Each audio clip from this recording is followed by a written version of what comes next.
There is a reason you feel the pressure you feel. There is a reason you dream bigger than the people around you. There is a reason abundance calls to you, even when your circumstances say otherwise. It is because you were chosen. Chosen to break the pattern. Chosen to rewrite the story of your lineage. Chosen to become the first millionaire in your family. Do not dismiss that sentence. Your spirit reacted to it because it recognizes truth long before the mind does. The desire for prosperity did not begin with you. It began with the generations before you who prayed for a deliverer, someone who would rise high enough to lift the entire family line with them. When heaven chooses someone for financial increase, it does not choose the comfortable. It chooses the hungry. It chooses the one who has tasted lack and refuses to pass it on. It chooses the one who cannot bear to see their children repeat their own fears. It chooses the one willing to stand alone while the old pattern dies. Ask yourself, why did you survive things others did not? Why were you given dreams others cannot see? Why does the idea of wealth feel both terrifying and familiar? Because wealth is not merely money to you, it is assignment.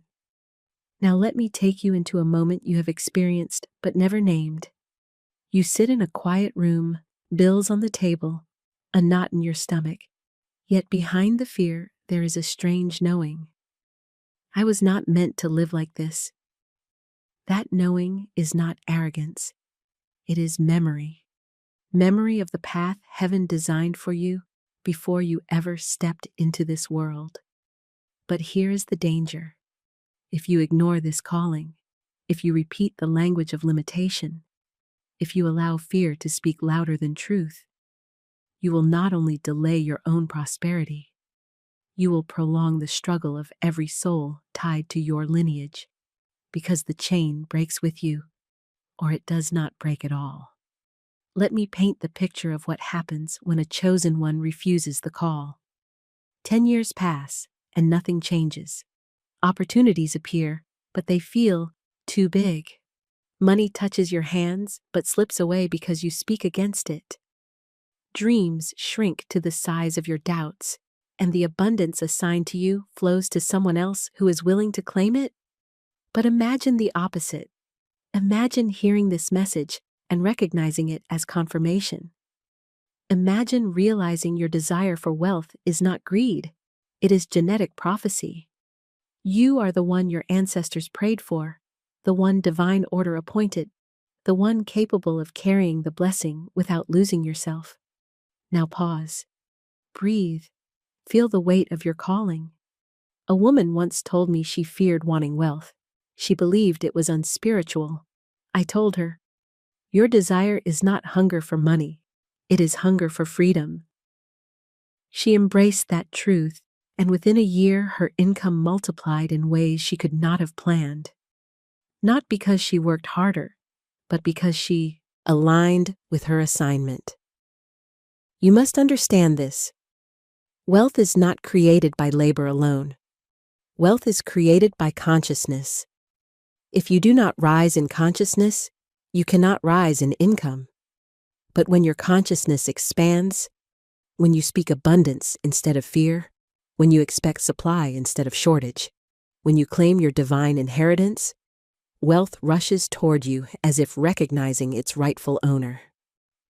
Let me show you the stakes. If you refuse to claim your calling, the next generation will live the same life you are trying to escape. If you claim it, you will change the trajectory of your family for 100 years. Let me give you another scene. You are walking through your home, tired from a long day. The air feels heavy, the future uncertain. But then, for a split second, you see a different life. A life where money does not frighten you, where every need is met before it arrives, where you bless others instead of calculating survival. That glimpse is not fantasy, it is prophecy. Now listen closely. You were chosen because you are courageous. Most people cling to the familiar, even when the familiar is painful. But you feel the pull of something larger, something higher, something freer. You are willing to walk into the unknown if it means breaking the pattern for good. A man once came to me feeling unworthy of wealth. He said, "No one in my family has ever prospered." I looked at him and said, "That is because they were waiting for you." Within months of embracing that truth, he stepped into opportunities that had been invisible before. His entire energy changed, and life answered that energy. So let me speak directly to your spirit. You are not seeking wealth. Wealth is seeking you. It has been circling your life for years, waiting for you to speak the decree that gives it permission to enter. Say within yourself, "I am chosen for prosperity. My path is guided. My supply is unlimited." Say it until your subconscious believes it. Say it until fear dissolves. Say it until your hands begin to receive what your spirit always knew was yours. But hear this warning. If you treat this message casually, if you let your old doubts choke it out, you will miss the very moment heaven has appointed for your rise. And heaven is generous, but it is also precise. When destiny knocks, you must answer. Now imagine the next 90 days of your life. Imagine choosing your words carefully. Imagine expecting abundance. Imagine blessing every bill that arrives. Imagine speaking only what aligns with your divine inheritance. Imagine walking with the posture of someone who knows they were chosen. How would your life look? How would your family's future look? How many chains would snap at your feet? Because the truth is this: a chosen person cannot live an ordinary life. No matter how hard they try, heaven keeps interrupting them. Synchronicities appear. Opportunities reemerge. Ideas pull at them. Something always whispers, "You are meant for more." You have felt that whisper your entire life. Now it speaks louder. Now it calls you forward. Now it asks for your agreement. So listen deeply, as one who understands that this message is not random, as one who knows their lineage is waiting, as one who senses that destiny is closer than fear. Because you were chosen. You are chosen still. And the moment you agree with that truth, wealth begins its journey toward you. When a soul awakens to the stirring of a great destiny, it seldom arrives with fanfare. It arrives quietly, like a soft knocking at the door of consciousness. And many people, untrained in spiritual hearing, mistake that knocking for anxiety, ambition, restlessness, or even fear. But I tell you plainly, when you feel the uneasy pressure to rise, when your dreams stretch beyond the dreams of those around you, when you sense that your life is meant to outgrow its present boundaries, you are not imagining things. You are remembering something. You are remembering that long before you entered this world, a decree was spoken over your life, one that set you apart as the one who would break the pattern of lack that has held your family for generations. You were chosen not because you were the strongest, nor the most qualified, nor the most confident, but because you were the one willing to feel the discomfort of growth. You were the one whose heart could not tolerate seeing the same cycle repeat endlessly. You were the one who said, though perhaps only in spirit, "This stops with me." I have met many such people in my life, people who carried within them a strange combination of fear and calling. They feared more than others, yet they were drawn to more than others. They felt life pressing upon them, urging them to rise, even when nothing in their outer world suggested they could. They lived between two realities, the one they saw and the one they sensed. And I would tell them, as I tell you now, the life you sense is the true life. the wealth you glimpse in your quietest moments, the life of ease, freedom, generosity, and abundance, is not fantasy. It is prophecy. It is the memory of your divine design calling you forward. There was once a young man who sat across from me with a heavy countenance. He said, "Mrs. Shinn, I do not know why I dream so big when everyone around me is content with so little. It feels like a curse." I smiled, for I knew his soul had been chosen. "It is not a curse," I told him. "It is a calling. Those who are chosen feel dissatisfied with anything less than divine abundance, for their spirit remembers what they came to accomplish." At that moment, something in his expression shifted. His eyes cleared. His shoulders lifted. He had expected me to rebuke him for his ambition, but instead I blessed it. Ambition driven by ego collapses, but ambition born of divine assignment is indestructible. Let me tell you another story. A woman once came to me burdened with the belief that her desire for prosperity was unspiritual. She said, "Shouldn't I be content with what I have? Is it wrong to long for more?" I told her gently, "My dear, the desire for wealth is not a desire for money. It is a desire for expansion. It is your soul's protest against limitation. It is your memory of freedom." She wept when she heard this, for it was the first time anyone had affirmed her longing instead of shaming it. She left my studio that day walking taller. Within 3 months, she received an unexpected opportunity that multiplied her income. Not because she worked harder, no, she worked aligned. Alignment always brings increase. The soul cannot flourish in a pattern it has outgrown. You see, the chosen ones are often the ones who have tasted lack the most deeply. They know its cold shadow. They know the ache of limitation. They know what it is to worry, to stretch, to fear. But they also know, deeply, stubbornly, that this cannot be all there is. They hold within them a secret certainty that life is meant to be larger, richer, freer. This certainty is not wishful thinking. It is the echo of divine memory. In Scripture, those chosen for greatness were seldom the obvious ones. Joseph was betrayed and imprisoned before rising to feed nations. David was tending sheep when called to kingship. Gideon was hiding from his enemies when he was hailed as a mighty man of valor. God does not choose the comfortable. God chooses the hungry, those who cannot bear to see cycles repeat, those who feel compelled to rise even when they cannot explain why. And you, dear listener, were chosen in exactly this way. I want you to examine something quietly within yourself. Think of all the times you felt pressured by life, pressured to do more, become more, rise higher. Think of the times you felt different in your family, the one who dreamed bigger, questioned more, reached further. Think of the strange sense of destiny you have carried since childhood, the feeling that you were meant for something unusual, something significant. This is not fantasy. This is spiritual memory.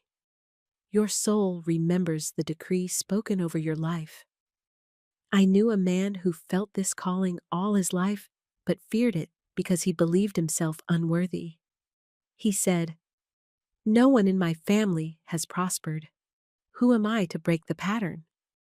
And I answered him with clarity, "You are the only one who can break it precisely because you are the only one who feels the burden of it. Your discomfort is the sign of your assignment." Something awakened in him that day. He began to speak differently. He stopped calling himself unlucky. He stopped minimizing his dreams. He began declaring boldly, "I am guided. I am chosen. I am prosperous." And life responded swiftly. Opportunities appeared where he had once seen only walls. People who had overlooked him suddenly took notice. Within a year, He earned more than he had earned in the previous 3 combined. And he said to me, "It feels as though life was waiting for me to accept myself." Indeed it was. There is a moment in every chosen person's journey when fear and calling collide. Fear says, "Stay where you are. You know this place." Calling says, "Rise. You were not created for this smallness." Fear says, "Do not risk anything. It is too dangerous." Calling says, "If you stay here, your soul will shrink." And fear, though loud, cannot overpower the whisper of destiny. The whisper returns again and again, sometimes in dreams, sometimes in sudden moments of clarity, sometimes in the ache of dissatisfaction. And if you ignore it, life becomes heavy. But when you obey it, life becomes spacious. Let me speak plainly. You did not imagine your calling. You inherited it. Your ancestors, those who struggled, those who scraped, those who lived their whole lives under the shadow of financial fear, prayed for someone who would break the chain, someone who would rise high enough to change the lineage, someone whose consciousness could accept abundance and pass it forward. You are the answer to those prayers. You are the one heaven selected to break the cycle. When a person begins to accept this, their entire identity shifts. They begin to see themselves not as victims of circumstance, but as heirs of divine inheritance.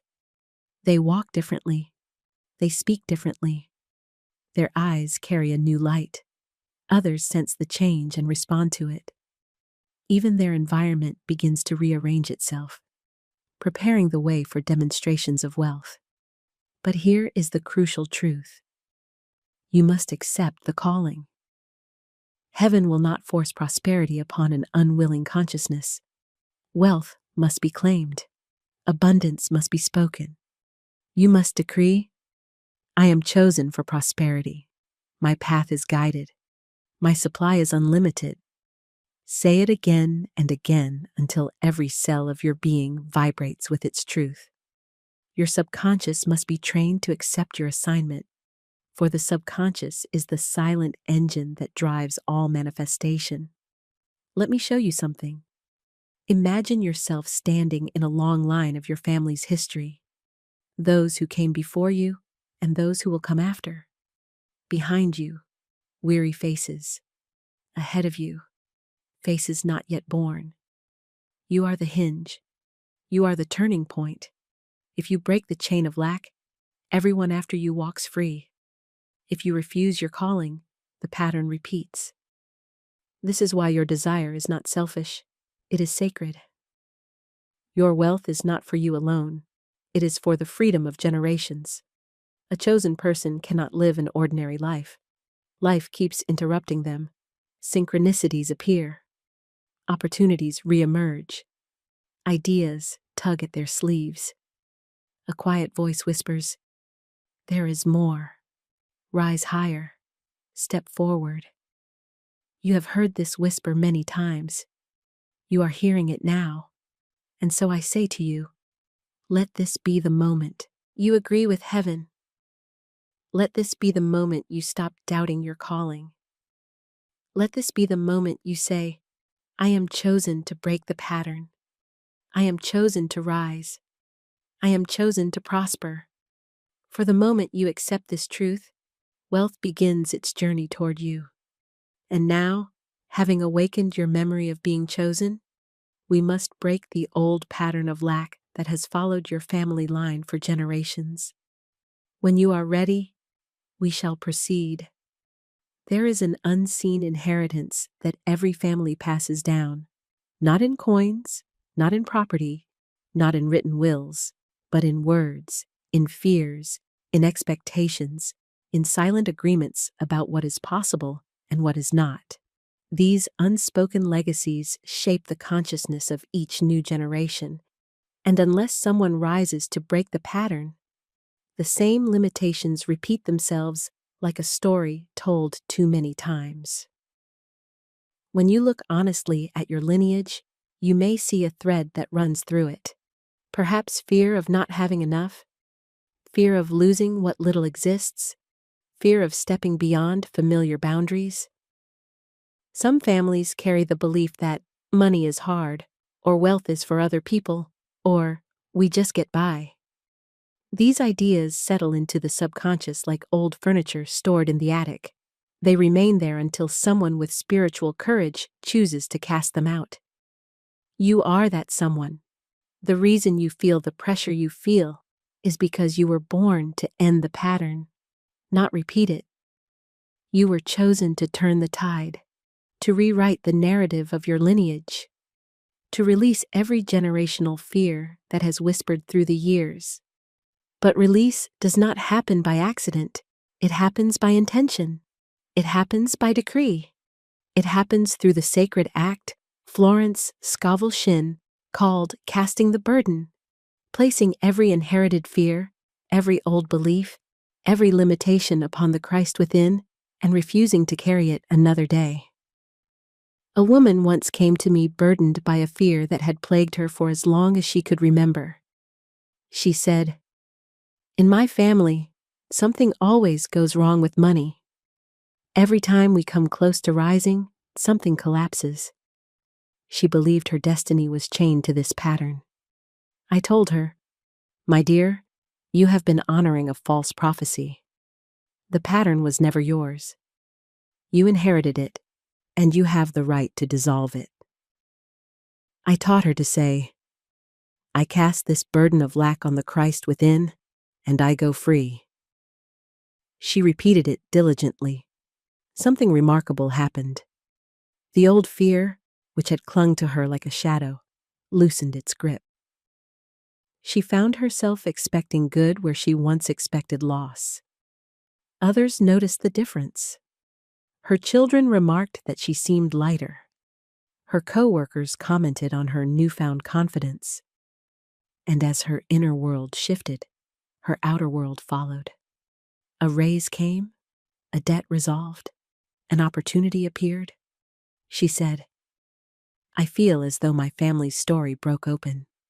And indeed, she had broken it. Let me give you another case to make this law plain.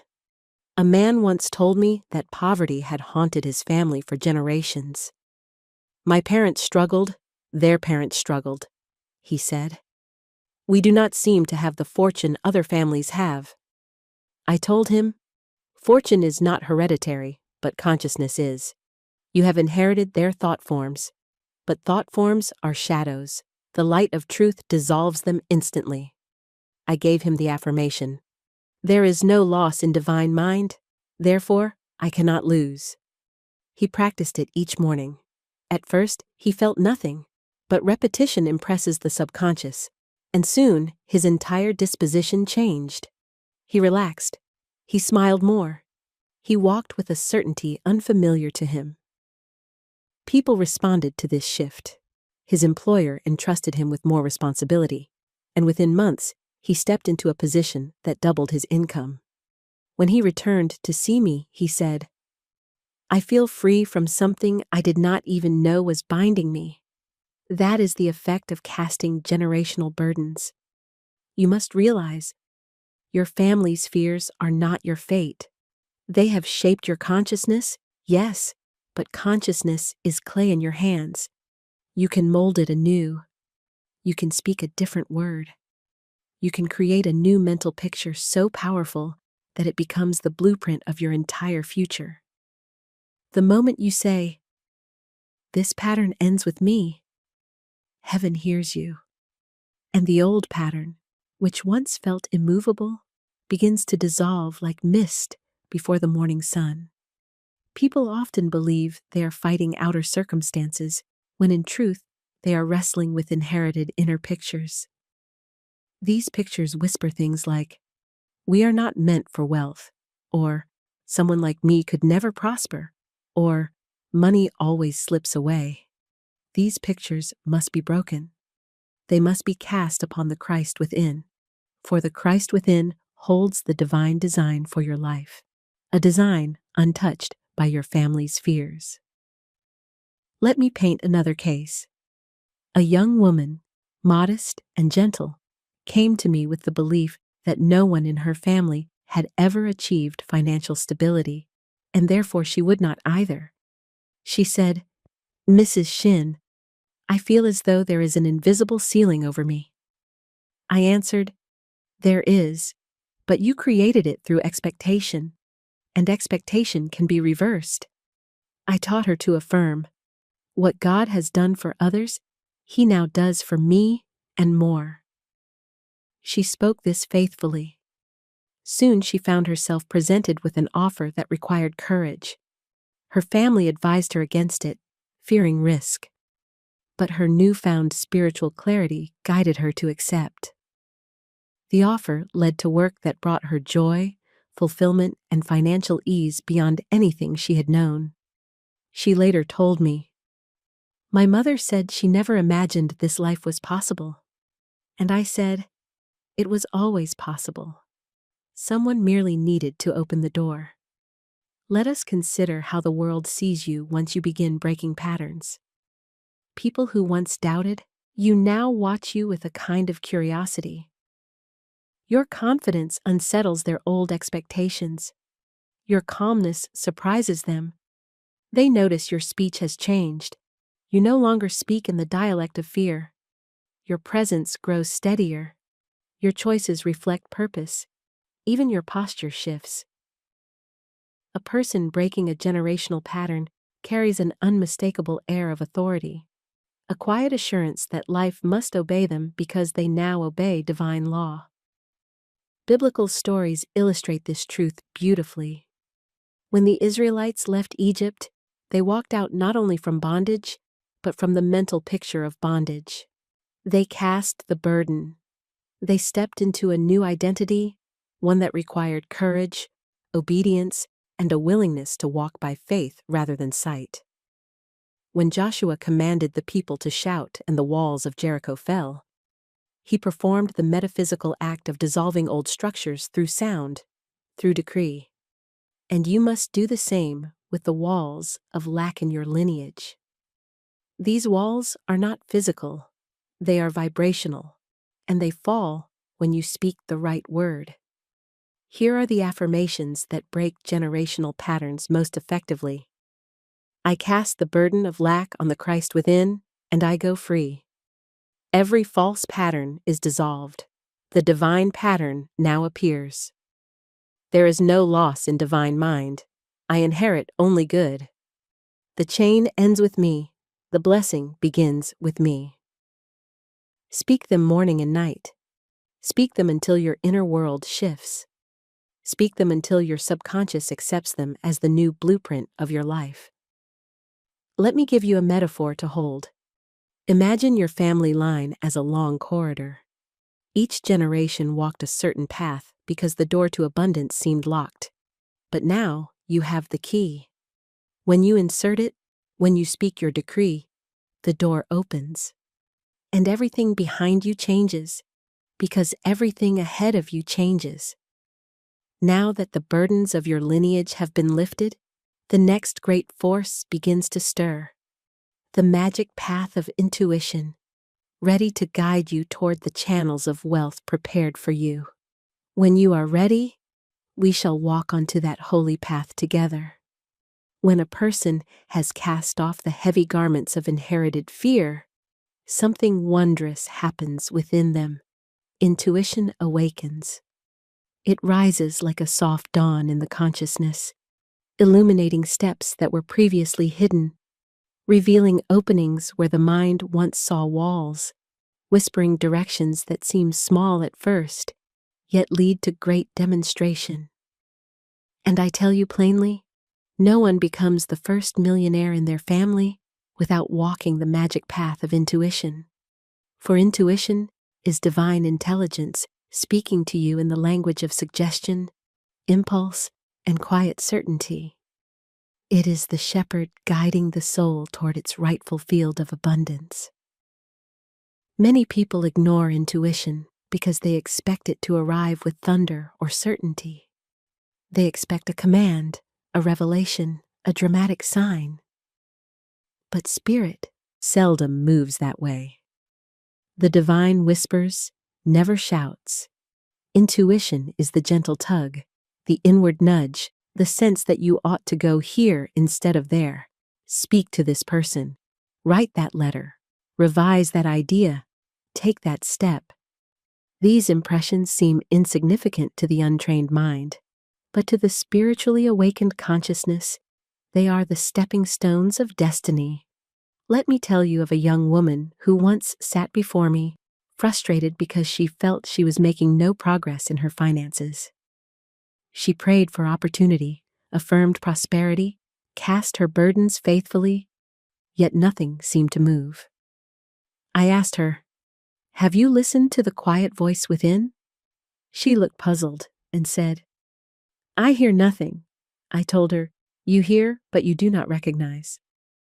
I invited her to sit in silence each morning and ask, "Infinite Spirit, reveal to me the next step."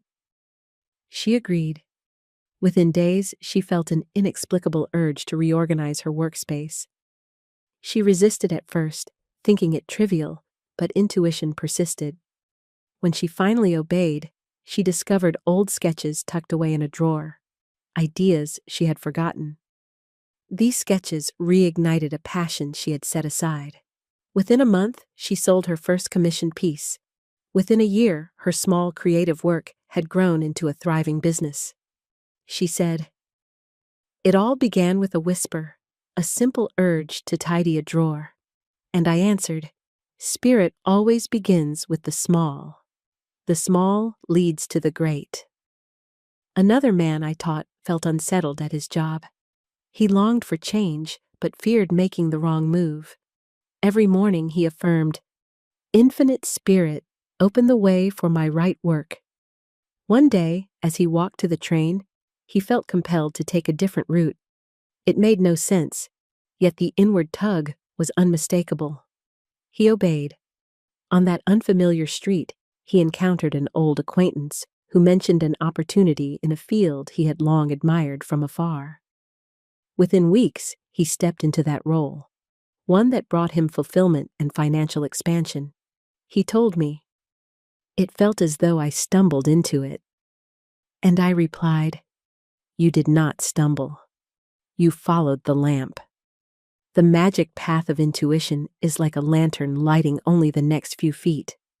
You cannot see the entire journey because the entire journey is not needed at once. If Spirit showed you the full pattern, you would run ahead or shrink back in fear. So it reveals only the next step, just enough to keep you aligned with your destiny. Your part is not to question, but to obey. When intuition speaks, it speaks with peace, even when it challenges you. Let us examine for a moment how others see the one who walks by intuition. They move with a certainty that defies logic. They seem to be at the right place at the right time again and again. Opportunities find them. People trust them, sensing an invisible guidance at their shoulder. Even their mistakes lead to blessings, for intuition governs not only the straight path, but the winding one. When someone asks them how they knew to act, they often say, "Something told me." That something is infinite intelligence. Consider the wise men who followed the star. They did not know where it would lead. They simply obeyed the light given to them. Or think of Noah, instructed to build before a drop of rain had fallen. Or Elijah, guided to the brook Cherith. In each case, intuition preceded evidence. So it must be with you. The chosen one moves before the outer world gives confirmation. A woman once said to me, "Mrs. Shinn, I cannot trust my intuition. I have been wrong before." I replied, "You were not wrong. You simply mistook desire, fear, or habit for intuition." True intuition never feels frantic, pressured, or unstable. It arrives with quiet assurance, even when it leads into unfamiliar territory. It is like stepping onto a stone you cannot yet see, but somehow know is there. Here are the affirmations that strengthen the intuition of one chosen for prosperity. Infinite Spirit, Reveal the next step. I walk the magic path of intuition. What is mine cannot miss me. What misses me was never mine. I hear clearly, I obey instantly, and I prosper under grace. Repeat them daily. They open the inner ear. They place your consciousness in readiness for divine instruction. Let me give you a metaphor. Imagine your intuition as a thread of gold woven into the fabric of your life. When you pull gently upon it, through prayer, silence, or affirmation, the entire tapestry shifts. Doors open, circumstances rearrange, people appear. What once seemed impossible materializes through channels the intellect could never conceive. A man once found himself repeatedly nudged to review an old idea he had abandoned. He dismissed the thought each time until the nudge grew persistent. Finally, he revisited the idea, improved it slightly, and shared it with a friend. That friend shared it with a business partner. Within 3 months, the idea became a prosperous enterprise. He said, "If I had ignored that inner tug, I would still be struggling." And I said, "Intuition is the divine messenger. When ignored, blessings remain dormant. Do not expect intuition to flatter your fears. It may lead you towards something you do not feel ready for. It may ask you to let go of something familiar. It may push you into new circles, new possibilities, new expressions. But if you obey, you will never regret a single step. Intuition is the soul's compass. It cannot lead you astray. When you begin to walk this path, others will notice the change before you do. They will remark upon your timing, your poise, your strange ability to just know. They may say you have become lucky, but luck is simply intuition obeyed. And now, as intuition awakens within you, the next phase of your prosperity opens, stepping into your divine design, the perfect pattern for your wealth, your work, and your millionaire expression. When you are ready, we shall move forward into that sacred unfolding. There comes a sacred moment in every seeker's journey when intuition, having cleared the inner path, begins to reveal something far greater than mere guidance, the outline of divine design. Divine design is not ambition, nor is it the plan one forces upon life through willpower. It is the perfect blueprint held for you in divine mind since the beginning. Your rightful work, rightful supply, rightful environment, rightful associations, rightful expression. And when intuition has softened the soil of consciousness, this divine design begins to rise like a seed breaking through the earth. Many people struggle because they are trying to prosper in a design that was never theirs. They cling to jobs that deaden them, relationships that shrink them, or identities that belong to old patterns. They say, "I must stay here. This is all I know." But abundance does not flow through stagnation. Supply rushes through the channel of right work, the work that expresses your true nature, your divine gifts, your spiritual appointment. Let me tell you a story of a woman who lived in a small apartment, cramped and dim, though her dreams were bright and expansive.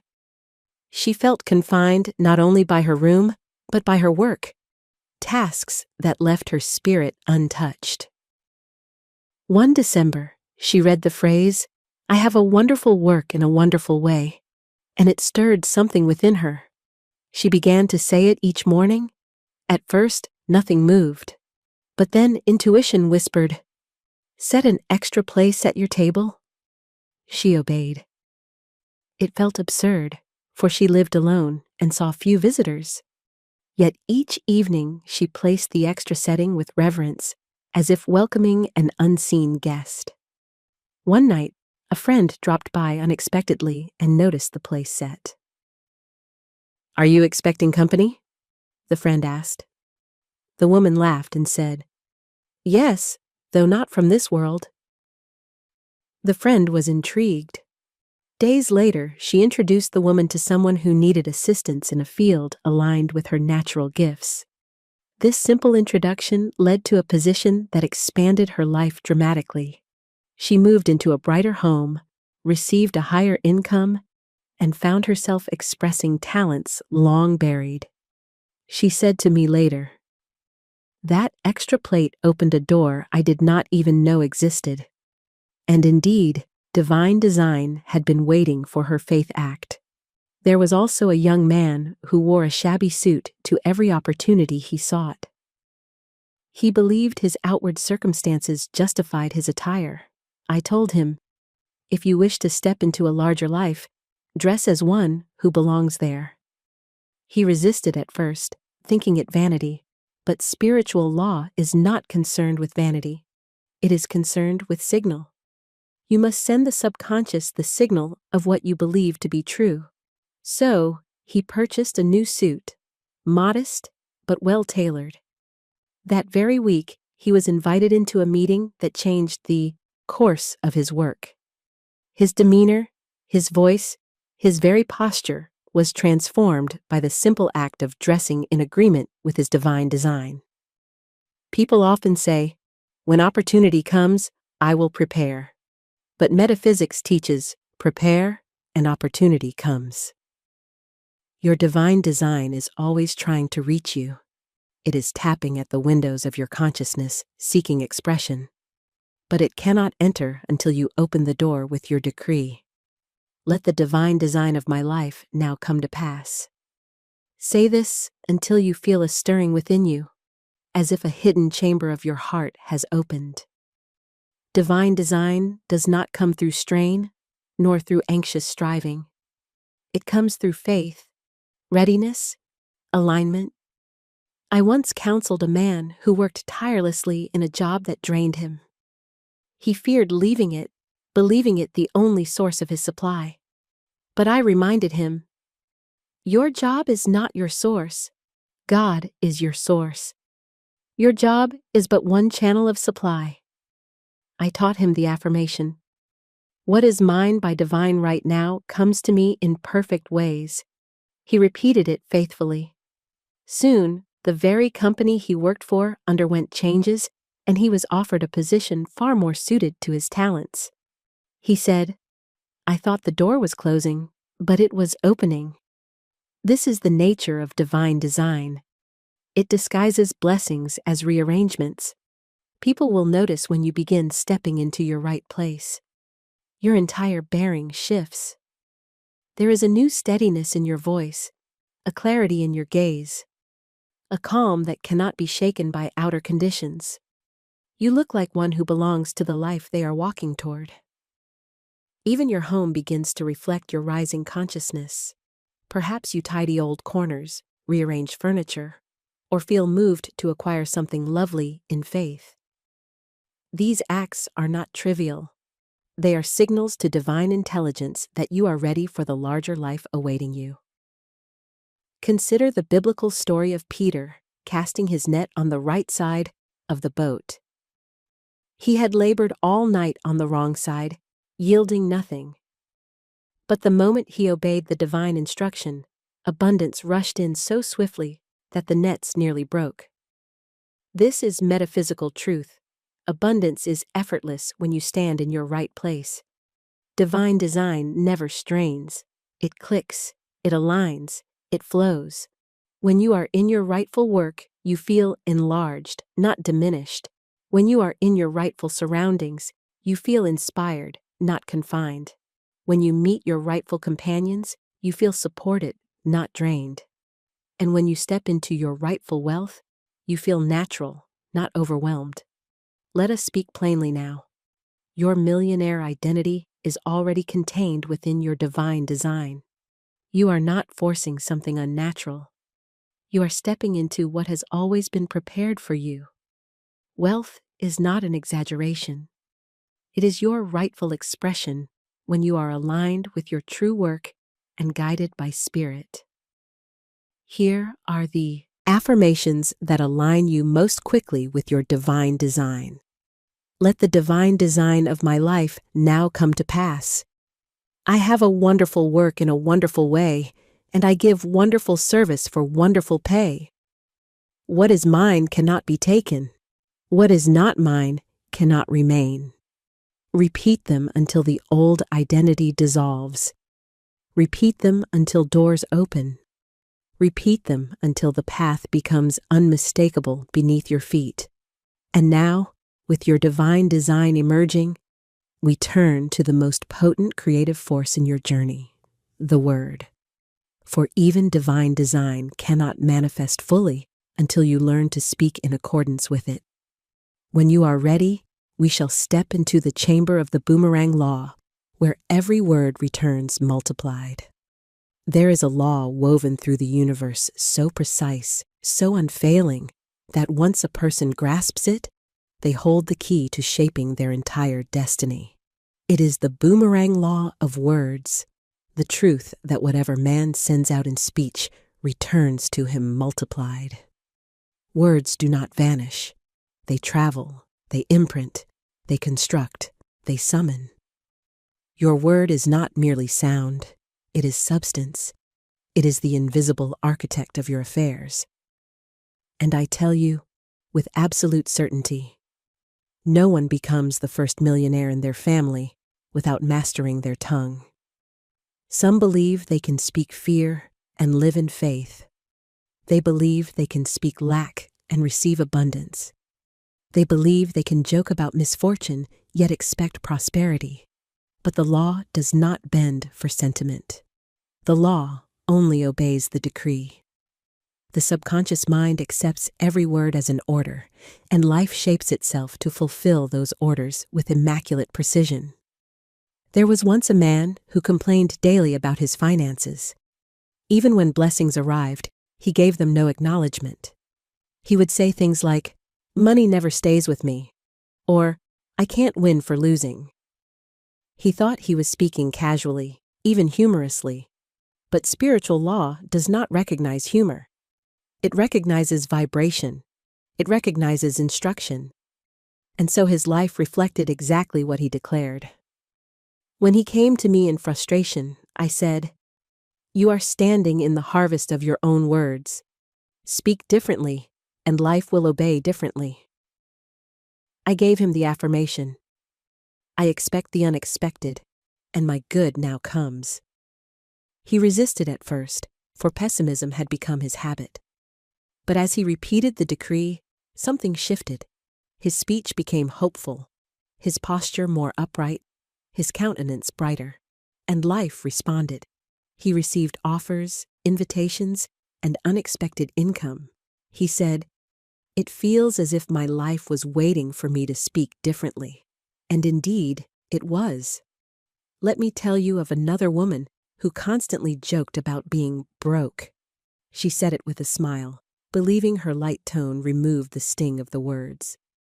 But the subconscious hears only content, not tone. If she said she was broke, the subconscious accepted it as law. She always had just enough to survive, but never enough to flourish. When she finally understood the boomerang law, she fell silent for a moment and said, "I have been cursing my own pockets." I taught her to say instead, "The magic purse of the spirit is filled and refilled for me now." Within weeks, she received refunds, gifts, and opportunities that multiplied her income.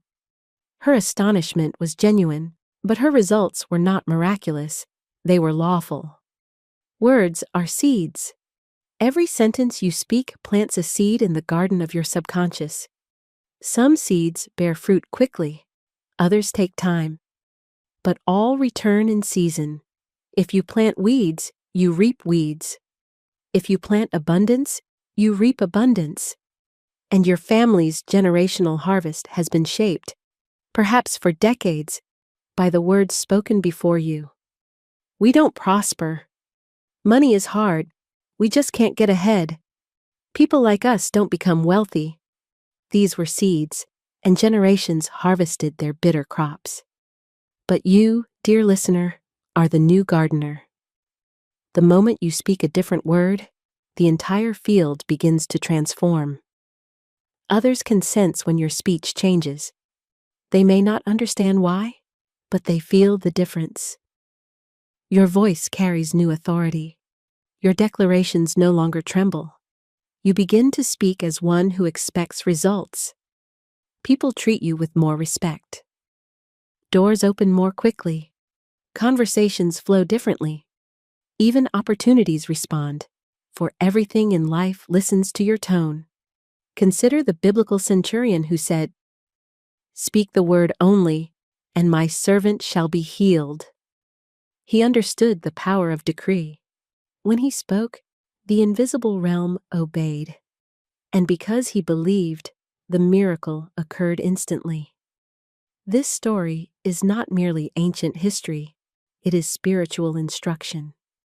If you speak with the authority of divine alignment, the conditions of your life will shift at once. Let me give you a vivid picture. Imagine standing in a great hall with thousands of invisible servants waiting silently for your instruction. Every word you speak sends them into action.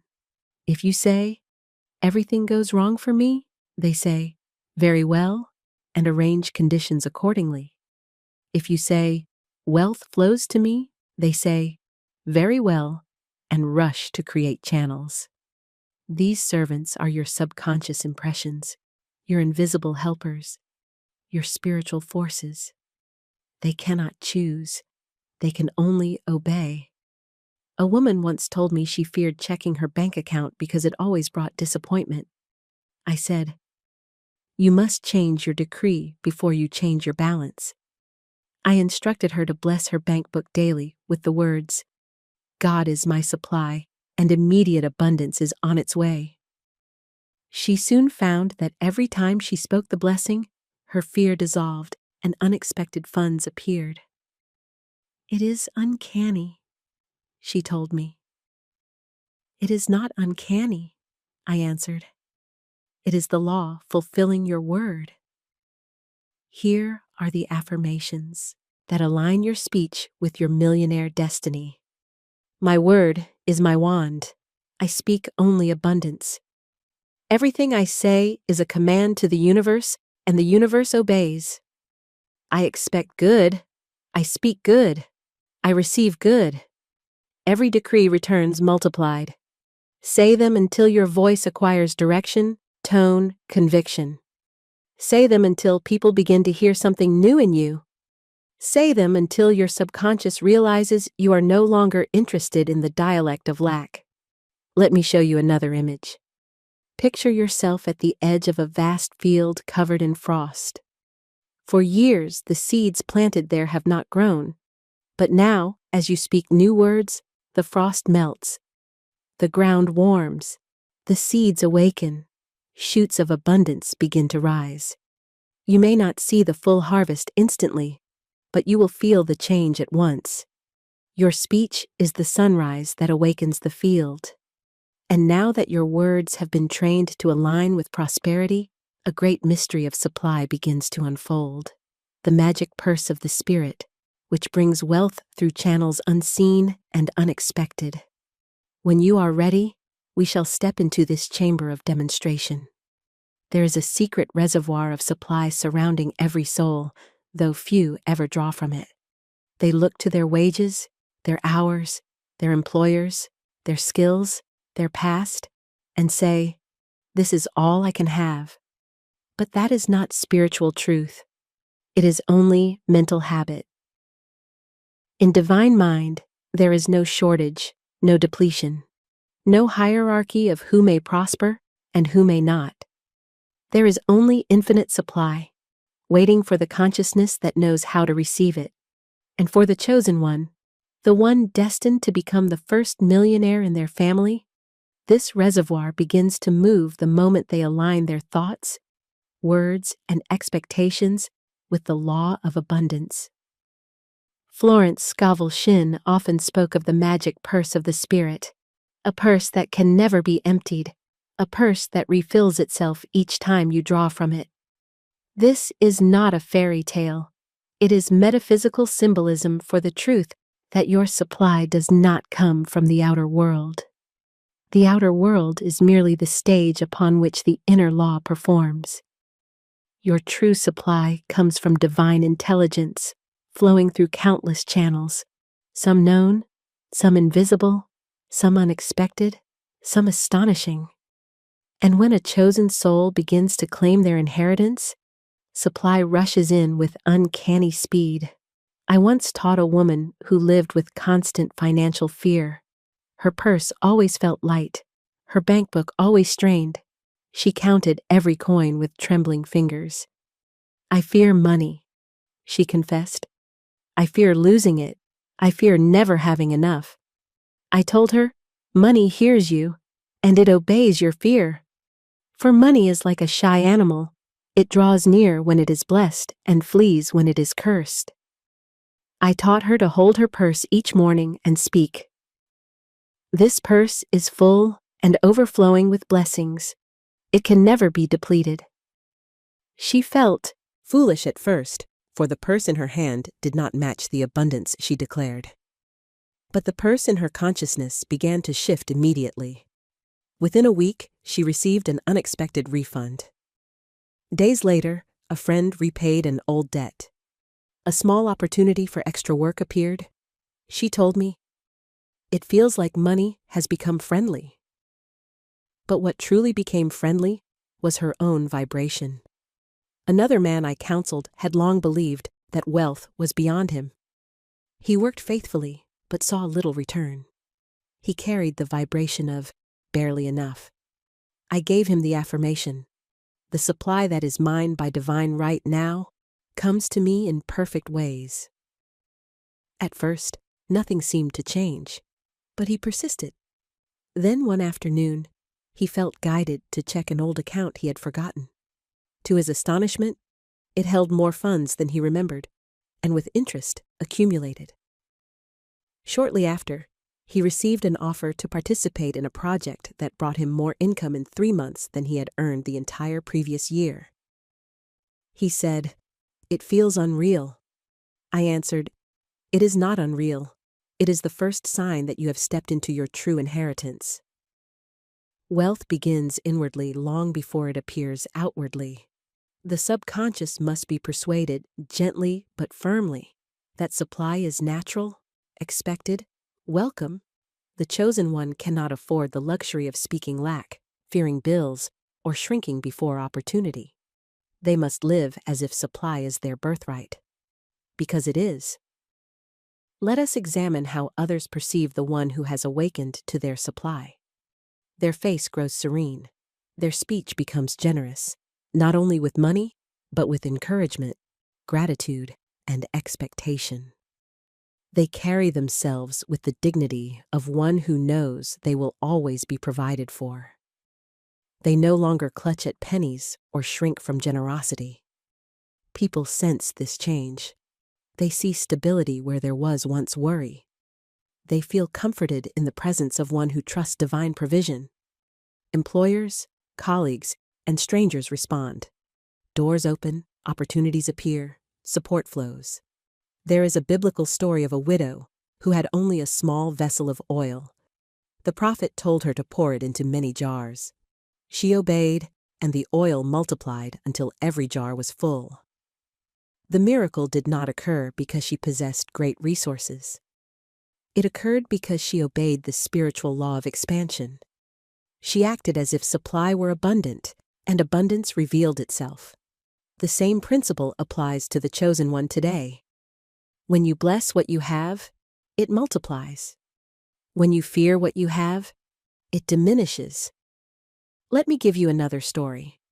A seamstress I once knew lived by the rhythm of scarcity, business fluctuating, income uncertain. She often said, "I never know what is coming." I corrected her gently. "Speak not of uncertainty.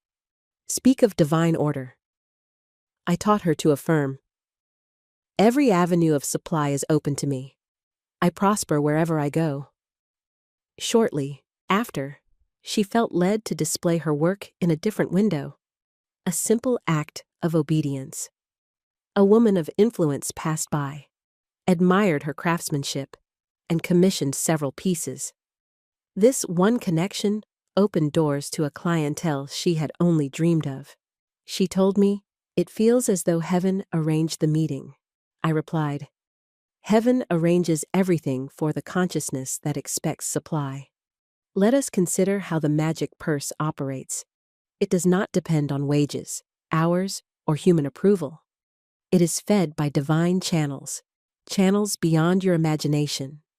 Money may come through opportunities, gifts, adjustments, refunds, sudden inspirations, forgotten accounts, unexpected clients, or silent admirers of your work. Supply is not limited by your job. Supply is limited only by your expectancy. Here are the affirmations that unlock the magic purse. The magic purse of the Spirit is now filled and refilled for me. All that is mine by divine right reaches me without delay. My supply is endless, immediate, and perfect. Every channel of good is open. Nothing can obstruct my abundance. Say them as though you hold a golden purse in your hands, one that belongs to your spiritual lineage. Say them until every cell of your being accepts prosperity as natural. Say them until the subconscious begins to rearrange your affairs to match this truth. And now, having awakened the flow of supply, you stand on the threshold of your greatest transformation. The moment when you step fully into the millionaire identity prepared for you since the beginning of time. When you are ready, we shall cross that threshold together and enter the promised land of your lineage. There is a moment in every chosen soul's journey when the scattered threads of intuition, the cleansing of old patterns, the disciplined word, and the flow of supply begin to weave themselves into a single radiant garment, the garment of identity. For no one becomes the first millionaire in their family merely by desiring wealth. They become it by becoming the kind of individual to whom wealth naturally gravitates. Wealth is not a reward. Wealth is a recognition. It recognizes the consciousness prepared to steward it, and when a person steps fully into their rightful identity, calm, confident, obedient to intuition, anchored in divine law, wealth hastens toward them as a river hastens toward the sea. You have felt glimpses of this identity before. You have caught sight of it in your daydreams, the version of yourself who speaks with clarity, moves with purpose, and carries themselves with poise. You have glimpsed the life where bills no longer frighten you, where opportunities are welcomed rather than feared, where generosity flows naturally because you no longer cling to survival. These glimpses are not imagination. They are previews. They are glimpses of your promised land. Florence often wrote that man must act as if his good were already at hand. This is not pretense. It is alignment. It is stepping into the vibration of the person you are becoming before the outer world reflects it. For consciousness always precedes demonstration.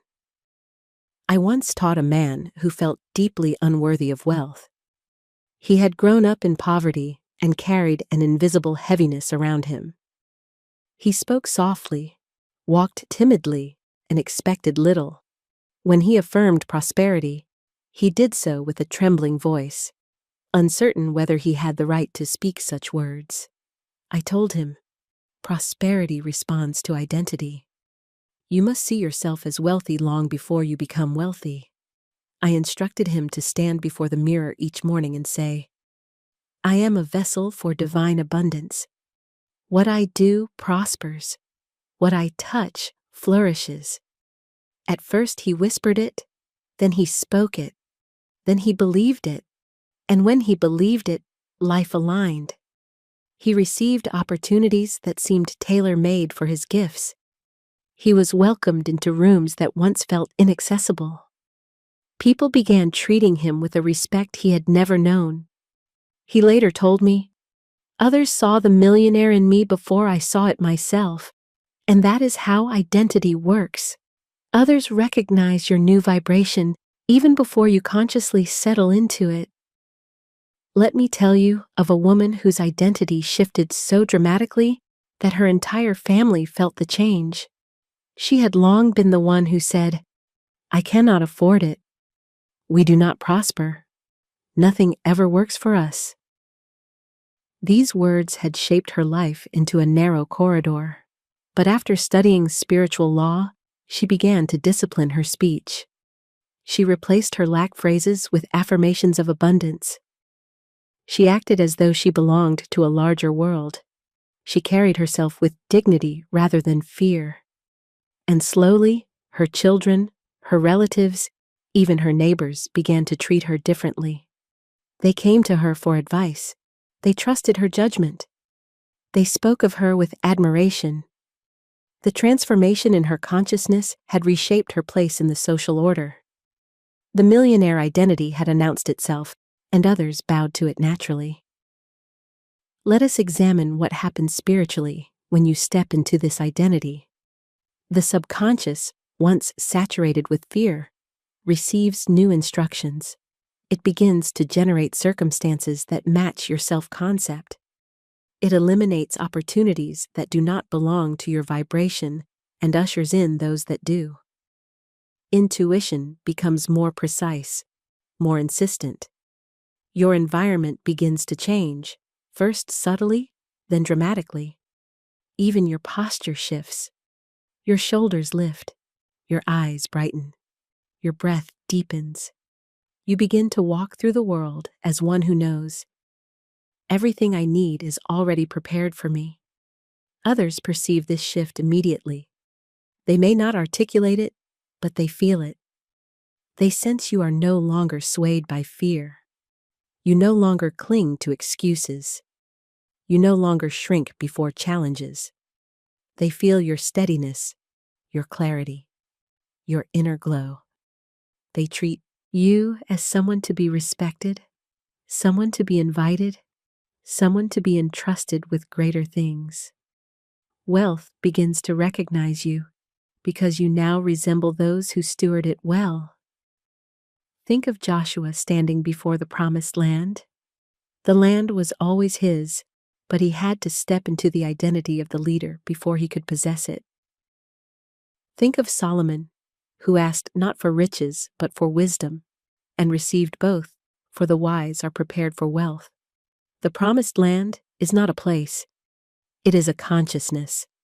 And once consciousness rises, circumstances must rise to meet it. Here are the affirmations that shape the millionaire identity most swiftly. I enter my promised land under grace and in perfect ways. I am the chosen vessel for abundance. Wealth recognizes me. Wealth obeys my word. My prosperity blesses my entire lineage. Say them not as requests, but as declarations. These are not hopes. They are truths awaiting your agreement. Let me give you a metaphor.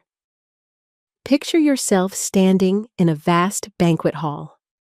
At the center of the hall is a long table adorned with gold plates and crystal goblets.